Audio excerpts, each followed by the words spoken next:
সরকারি খাতায় ছিলেন মৃত, বন্ধ হয়ে যায় লক্ষ্মীর ভান্ডারের টাকা। নিউজ 18 বাংলার খবরের পরে তিনি এখন জীবিত। ব্যাংক অ্যাকাউন্টে লক্ষ্মীর ভান্ডারের বকেয়া টাকাও ঢুকেছে। মহিষাদলের আয়েশা যেন নতুন জীবন পেলেন।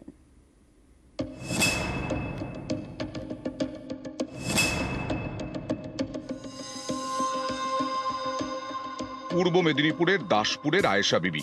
সরকারি খাতায় তিনি ছিলেন মৃত, তাই বন্ধ হয়ে যায় লক্ষ্মীর ভান্ডারের টাকা। গত 21শে ডিসেম্বর এই খবর দেখাই আমরা। তারপরেই নড়ে চড়ে বসে প্রশাসন। শেষমেশ লক্ষ্মীর ভান্ডার পোর্টালে মৃতদের তালিকা থেকে তার নাম বাদ গেছে। প্রমাণ হয়েছে যে বেঁচে আছেন আয়েশা। লক্ষ্মীর ভান্ডারের টাকাও তার অ্যাকাউন্টে ঢুকেছে। ধন্যবাদ, খুশি হলাম এটা শুনে। কেন? জীবিত মানুষকে মৃত্যু করে ঘোষণা করেছিলেন, এটাই ঠিক হয়ে গেছে, ভান্ডার চালু হয়ে গেছে, এটাই শুনেই খুশি।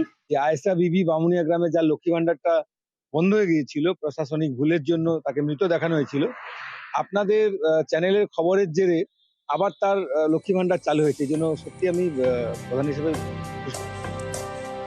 36 বছরের আয়েশা বিবি। স্বামী সন্তান নিয়ে অভাবের সংসার, স্বামী দিনমজুর, সংসার চালাতে লক্ষ্মীর ভান্ডারের টাকা বড় ভরসা। সেটাই 7 মাস ধরে বন্ধ ছিল।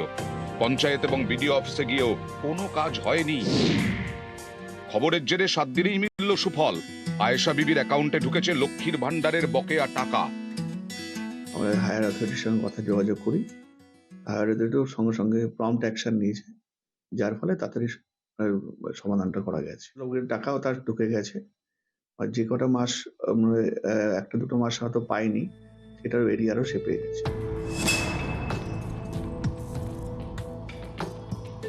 জলপাইগুড়ির বানারহাটের বাসিন্দা রঞ্জিতা মজুমদার।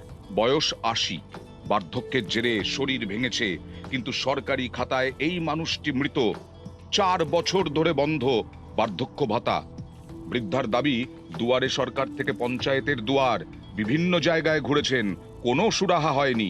21শে ডিসেম্বর এ খবরও দেখাই আমরা, তারপরেও সমস্যা মেটেনি। বৃহস্পতিবার ফের পঞ্চায়েত অফিসে যান রঞ্জিতা মজুমদার। তারপর দুয়ারে সরকার ক্যাম্পে। আপনি মরে গেছেন, কে কইছিল?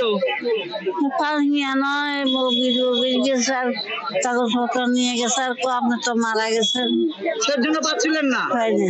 তো আজকে আবার আসছেন?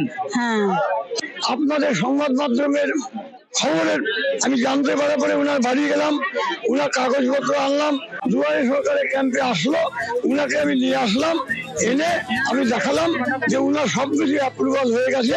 বিডিও অফিস থেকে টাকা ছাড়লেই উনি সেটা পাবেন। খবরের জেরে আয়েশা লক্ষ্মীর ভান্ডারের টাকা পেয়েছেন, কিন্তু রঞ্জিতা মজুমদারের অ্যাকাউন্টে কবে ঢুকবে বার্ধক্য ভাতা? সুজিত ভৌমিক এবং রকি চৌধুরী, নিউজ 18 বাংলা।